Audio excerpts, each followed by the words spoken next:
Selamat datang kembali di Isekai Desu buat para otaku dan para ibu berbau bawang yang masih setia. Bagian terakhir dari kisah balas dendam yang badas ini akan membuat kalian terpukau dan terkejut. Ini dia Keifuku Jutsushi no Yarinaoshi atau Rido of Healer. Kita ketahui bersama di mana sebelumnya Kierga menyelamatkan Eviris. Tetapi Eviris masih malu-malu mendengar suara merdu desahan Setsuna dan Freya. Mantap-mantapan bareng Kierga. Apakah Eviris jatuh juga dalam pelukan Kierga? Dan bagaimana dengan Norn serta pahlawan lainnya? Tidak usah berlama-lama, langsung saja kita simak ceritanya.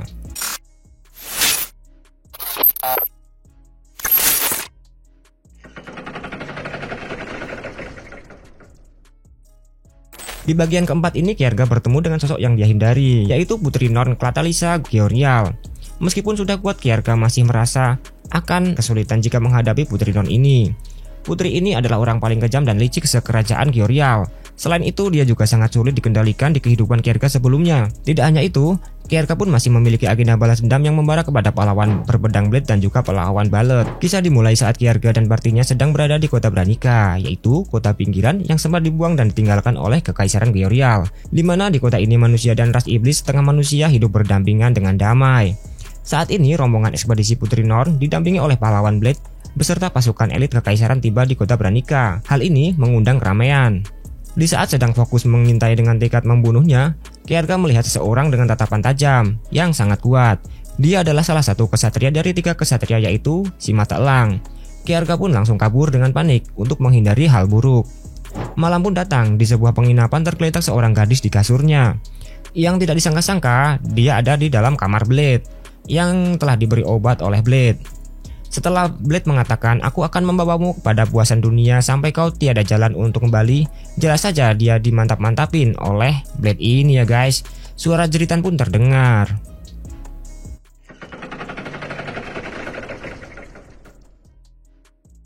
Seperti biasanya, sewaktu di kota baru, Kierga membangun hubungan baik dengan seorang pedagang.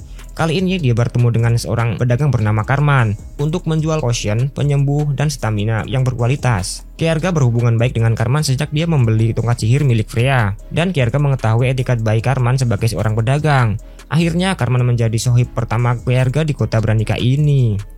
Mereka pun menjalin hubungan bisnis dengan cukup baik. Karman menceritakan dia berniat menjadi pedagang yang baik karena ingin membuka toko yang besar di kota ini. Kierga pun baik hati kepada Karman. Dia mengingatkan Karman agar jangan terlalu terobsesi berdagang di sini, karena kemungkinan besar tempat ini akan menjadi medan peperangan yang besar. Menghasilkan keuntungan memang penting, tetapi keselamatan adalah yang terpenting. Di luar perkiraan cuaca, Karman memberikan info yang sangat berharga bagi Kierga, yaitu posisi pahlawan Blade, dan pahlawan tersebut juga sudah meresahkan warga. Sudah beberapa orang tua mengeluhkan anak perempuannya dinodai dan trauma oleh pahlawan Blade. Tetapi karena dia pahlawan, masyarakat pun tidak dapat berbuat banyak. Karman menyarankan agar Kierga tidak mendekati tempat penguasa. Bukannya menghindari, kabar ini justru membuat Kierga semakin terobsesi balas dendam kepada Blade. Malam pun datang. Nyanyian mendesah dan jeritan dari kamar penginapan Kierga pun pasti terdengar. Di waktu yang sama, Eviris masih menahan diri menjadi obat nyamuk dan sembari mencocol-cocol sesuatu ya guys. Dia ini imannya cukup kuat. Bagaimana menurutmu? Coba dong tulis di kolom komentar tentang Eviris ini ya.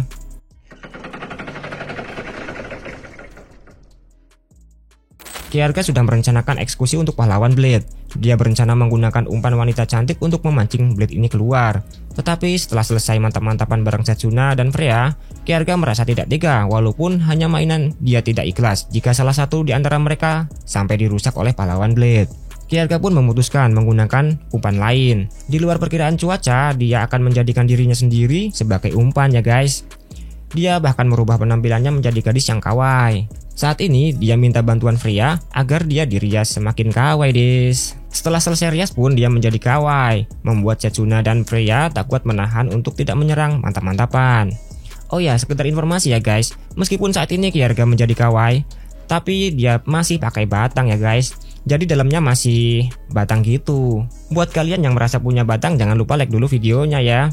Saat berjalan menuju warung tempat Blade nongkrong, Kierga pun disergap preman pasar. Tetapi seketika mereka langsung KO ya guys. Saat ini Kierga menggunakan identitas sebagai Kiara. Dia memasuki kafe. Tak selang waktu lama, pahlawan Blade pun datang dan langsung menawarkan minum. Saat memaksa memberikan minum tambahan, pahlawan Blade pun menambahkan obat tidur. Meskipun Kierga sudah menolaknya, pahlawan Blade langsung meminumkannya menggunakan bibirnya. Dan Kierga pun langsung tepar seketika. Di saat membawa Kierga yang tepar, pahlawan Blade pun disergap oleh seorang bapak dari korban Blade yang bernama Mila. Refleks saja Blade langsung melempar Kierga dan Kierga menendang bapak-bapak ini untuk menyelamatkannya. Setelah itu pertarungan pun terjadi. Meskipun Kierga sangat kuat, tapi pahlawan Blade bersama senjata sucinya sangat sulit untuk dikalahkan ya guys. Meskipun Kierga berhasil menyerang menggunakan duri beracun, efek penyembuhan otomatis dari pedang suci sangatlah cepat, membuat serangan Kierga tidak berarti dan sia-sia. Saat terbangun, Kierga sudah berada di ranjang Blade dengan tangan dan kaki terikat. Saat ini tidak ada yang bisa dilakukan oleh Kierga.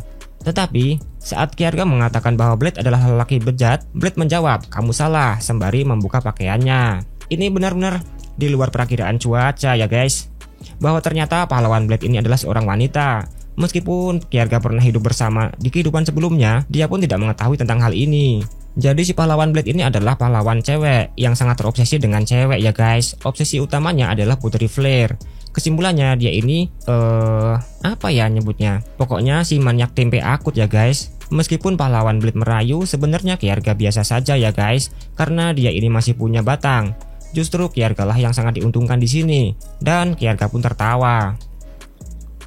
Bisa kita ketahui dari episode sebelumnya bahwa pahlawan Blade ini anti banget sama laki-laki ya guys. Tanpa pikir panjang, Kierga pun menyerang Blade. Apalagi sekarang pahlawan Blade tidak menyentuh Ragnarok pedang sucinya. Pahlawan Blade pun merasa matanya tercemar ditunjukin cucak rawa milik Kierga. Setelah Blade dilumpuhkan, Kierga melihat ingatan Blade.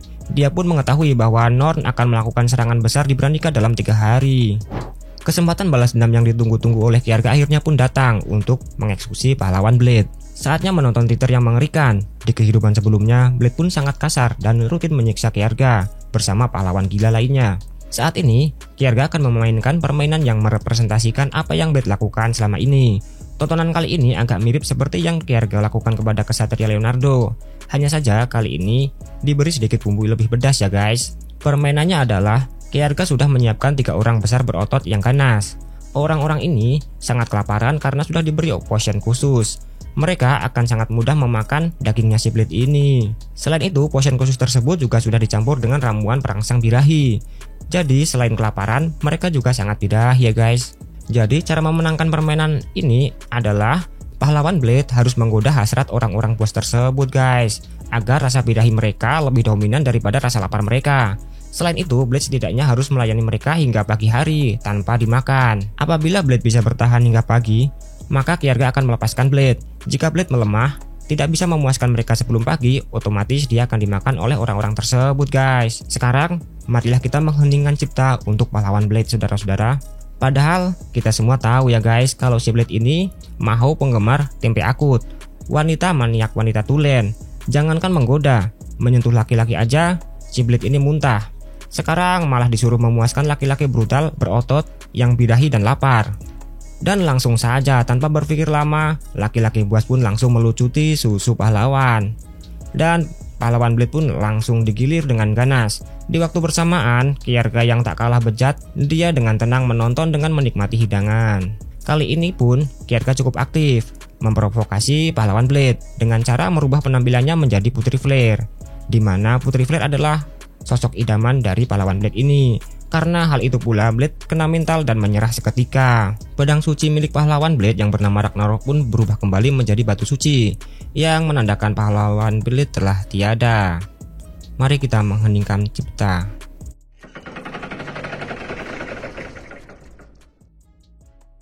Kierga menyetor potion di lapak Karman. Di sana dia ketemu dengan salah satu dari 3 ksatria, yaitu si Mata Elang.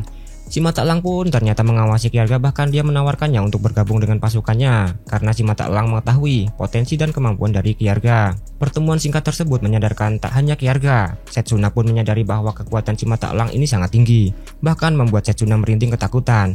Mereka menyadari kemampuan si Mata Elang bisa mengalahkan Kierga. Karena hal itu, Kierga berpikir keras untuk mendapatkan tambahan kekuatan baru.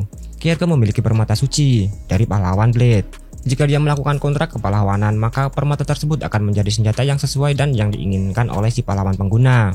Kita semua tahu bahwa sebenarnya si Kierga ini adalah pahlawan penyembuh ya guys. Perlu diketahui bahwa di kehidupan sebelumnya Kierga selalu mendapatkan diskriminasi. Dari 4 pahlawan yang ada, hanya Kierga yang tidak diberikan permata suci.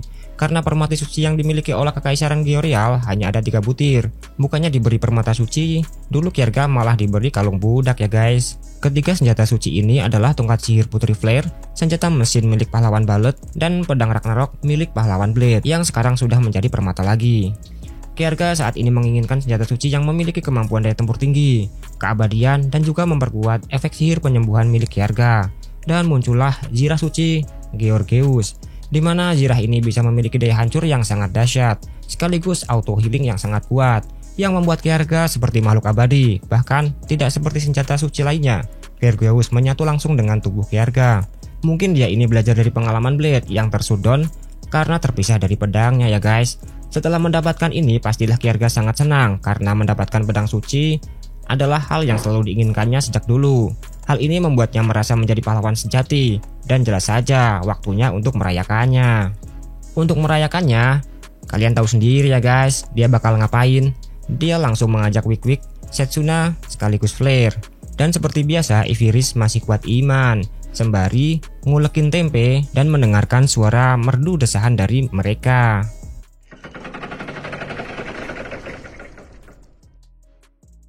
Sang Putri Norn melakukan pidato di alun-alun menyuarakan propaganda bahwa pasukannya bermaksud menyelamatkan kota ini dari cengkraman iblis.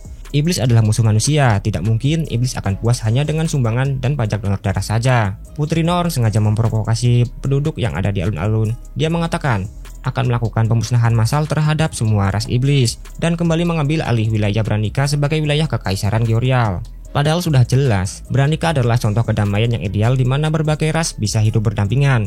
Bahkan mereka bisa makan satu meja. Hal seperti ini tidak ada di tempat manapun. Para penduduk pun geram, terpancing emosi.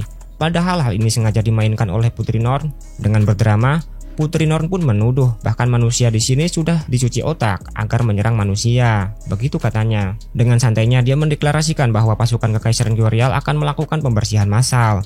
Semua ras iblis dan setengah manusia akan dibasmi di tanah ini untuk menyelamatkan kota, katanya.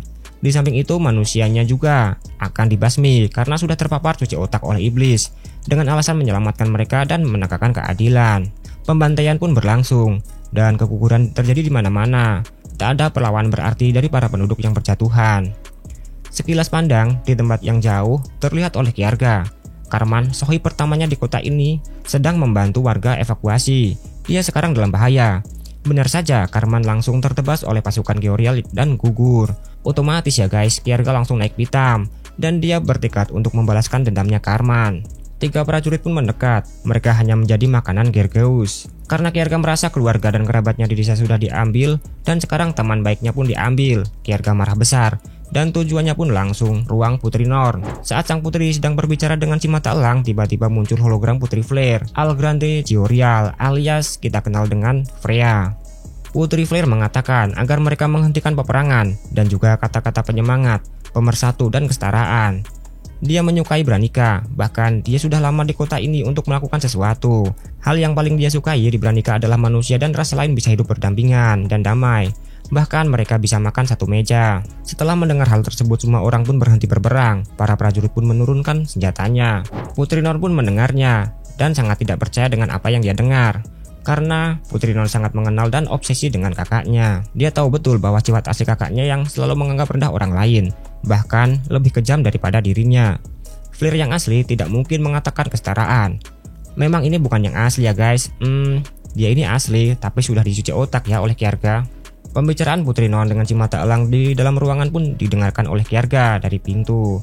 Kjerga menyadari bahwa otak Norn sangat encer dan sangat berharga jika dimanfaatkan.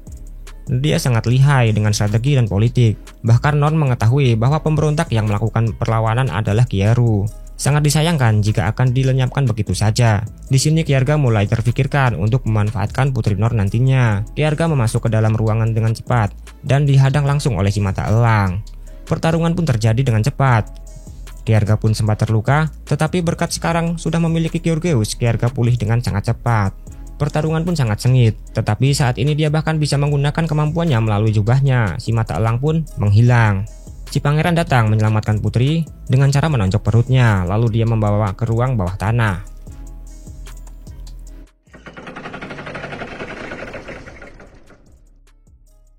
Semua pasukan Georial sudah mundur dan tidak ada siapapun di sana. Sang putri tidak mungkin mendapatkan pertolongan dan sudah bisa dipastikan atas nama Putri Norn sekarang telah tiada. Pesta balas dendam anjing peliharaan pun dimulai, di mana di kehidupan yang dulu Kjarga sangat takut dengan Putri Norn yang dapat mengetahui penyamaran Kieru. Bahkan Putri Norn minta jatah yang sama persis seperti kakaknya yang selalu memperlakukan Kieru seperti anjing peliharaan. Kjarga mulai menyampaikan satu persatu alasan yang mengharuskannya balas dendam, mulai dari sohibnya hingga para penduduk desa yang dieksekusi oleh Putri Norn karena dituduh melakukan aliran sesat, membakar desa Kjarga hingga wanita yang dianggapnya sebagai orang tua digangbang di depan umum hingga tiada. Permainan pun dimulai, Kjarga melakukan hal yang sama seperti yang mereka lakukan dulu. Permainan kali ini cukup sederhana, cara mainnya adalah Putri Flare yang bercosplay anjing manis akan menggoda Putri Norn. Apabila Norn berhasil tidak masturbasi atau tidak basah hingga pagi, maka Norn menang dan dia akan dilepaskan. Tetapi jika Norn sampai bocor sebelum pagi, maka batang Kieru akan memuaskan Norn. Setelah itu Norn akan dijadikan anjing peliharaan Kieru. Kieru ini memang licik banget ya guys. Dia tahu betul bahwa sebenarnya kelemahan Putri Norn adalah Putri Flare, di mana Norn ini sebagai adik dia sangat terobsesi dengan kakaknya dan sangat ingin diakui. Mungkin semacam siskon gitu ya guys. Dan seperti yang sudah kita duga, tak menunggu waktu lama setelah Flare menjilat-jilat dan memainkan pentil bawah milik dedek Norn langsung bocor. Kjarga pun semakin bejat, dia bermaksud semakin menghancurkan mental Putri Norn dengan membawanya ke ranjang, dan Putri Flare di atasnya sembari digenjot oleh Kjarga. Dalam hukuman kekalahannya, Putri Norn dilarang memalingkan pandangannya. Lihatlah wajah birahi memalukan kakakmu tercinta, Kjarga menegaskan, hingga mereka muncrat di atas Putri Norn. Kjarga pun menanyakan, Norn, apakah kamu terangsang? Lalu menyuruh Putri Flare memberikan tempenya di wajah Norn. Lalu dengan lembut, Kjarga membuka kedua kaki Norn, bersiap memanjakan Norn. Tak berselang lama pun, masuklah pusaka Kjarga ke dalam tubuh Putri Norn. Meski menangis dan mentalnya hancur, Putri Norn tak bisa berbuat apapun karena dia bukanlah petarung tetapi ahli politik dan strategi. Jadi kali ini Kjarga tidak mendapatkan perlawanan apapun yang berarti. Hanya ada gadis manis yang menerima nasib atas perbuatannya. Sebenarnya semua kata-kata yang Kjarga instruksikan kepada Putri Flare saat ini adalah hal yang serupa dengan kata-kata yang dulu Putri Flare dan Norn katakan kepada Kjarga. Artinya ini benar-benar balas dendam yang sangat sukses. Masih terasa belum cukup, Putri Flare pun minta nambah, dan Kjarga pun akan memberikannya dengan santai, mengatakan sesuai dengan keinginanmu, akan kumanjakan kamu bersama adikmu ini. Mantap-mantapan pun selesai, dengan begini kakak beradik yang selalu bertentangan pun akur dan bersama. Betapa baiknya ya perbuatan si Kjarga ini. Sekarang pun saatnya Kjarga menghapus ingatan Putri Norn dan menjadikannya anjing peliharaan. Putri Norn pun direset. Settingan kali ini, Putri Norn dijadikan sebagai adik jauh yang sudah sangat lama tidak bertemu dengan Kjarga yang bernama Ellen. Dia sangat tergila-gila pada Kjarga, kakaknya, dan kebetulan bertemu kembali di kota Branica. Jadi mungkin di sini skenario-nya mereka dibuat seperti siskon gitu ya teman-teman. Selanjutnya di kos-kosan Kureha sedang mampir karena kangen dengan Kjarga. Dan terlihat Putri Norn yang sekarang bernama Ellen sedang nempel seret banget sama si Kjarga. Kjarga pun menjelaskan bahwa Ellen adalah adiknya yang sudah lama tidak bertemu. Setsuna dan pria pun langsung menerimanya. Di sisi lain, calon raja iblis yang kuat iman ini, Ivirys, selalu tersipu dan salting terhadap Kjarga. Ivirys pun dikenalkan kepada Kureha Krillet bahwa Ivy ikut dalam perjalanan Kjarga karena suatu alasan. Saat Kjarga mencium Kureha karena lama tidak bertemu, yang lain pun ngirim minta jatah lagi. Dan langsung saja mereka pindah di ranjang rame-rame ya guys. Kjarga pun langsung digangbang oleh 4 wanita. Sedangkan Ivirys masih kuat iman. Dia hanya seperti biasa, ngulek tempe sambil di luar pintu mendengarkan suara merdu desahan mereka semua. Bagaimana pendapat kalian tentang Ivirys ini? Di sisi lain, reputasi kerajaan Kyriel pun hancur dan keadaan pasti memanas. Demi menangkap Kjarga, mereka pasti akan mengirimkan pahlawan balet, si Mahu yang kekar itu. Dia adalah satu-satunya alasan kuat balas dendam Kjarga yang masih tersisa. Sekilas info aja ya teman-teman. Pahlawan balet ini terobsesi banget sama Kjarga. Bahkan Kjarga sampai jijik banget dan trauma. Bahkan poster buronan Kieru masih bulat pasang di kamarnya buat bahan coli ya guys. Parah nggak tuh? Rencana perjalanan party Kjarga pun selanjutnya adalah pergi ke timur. Pertama mereka butuh batu filsuf, lalu menaklukkan burung ilahi untuk tunggangan Ivirys. Selanjutnya menantang Raja Iblis yang saat ini berkuasa. Sebelum pergi, Kjarga menyempatkan untuk berziarah pada Karman dan Anna. Dia mengatakan bahwa dendamnya telah ia balaskan. Selanjutnya, di tengah jalan Kierga diberi bekal oleh orang pertama yang dia temui di kota ini, sekaligus orang yang pernah dia selamatkan. Di season ini, tersisa pahlawan balet aja yang belum dieksekusi ya guys. Selain itu, jawaban dari pertanyaan kita sebelumnya sudah terjawab, bahwa ternyata sekarang Kierga sudah melunak, dan bisa menjadi dirinya sendiri yang baik hati, tanpa melupakan balas dendamnya. Poin besar Kierga adalah saat ini dia bersama wanita-wanita yang luar biasa, di mana wanita-wanita ini bukanlah wanita yang biasa ya guys. Mulai dari Freya adalah putri kerajaan Georial sekaligus pahlawan dan penyihir terkuat. Lalu Setsuna si jenius suku Serigala Es. Lalu Kuriha Krilet, kesatria pedang yang memiliki kemampuan setara dengan pahlawan. Lalu Iviris, calon Raja Iblis dengan kekuatan yang luar biasa. Dan yang terakhir adalah Putri Norn, yang dimana dia ini adalah ahli politik dan ahli strategi, yang juga adalah putri dari kerajaan Georial. Mereka semua adalah wanita kelas atas ya guys. Dewa saja pasti bersorak untuk Kierga ini, karena selalu berbuat baik pada wanita cantik. Kira-kira masa depan cerah seperti apa yang menanti Kierga ya guys? Kita tunggu saja season berikutnya rilis.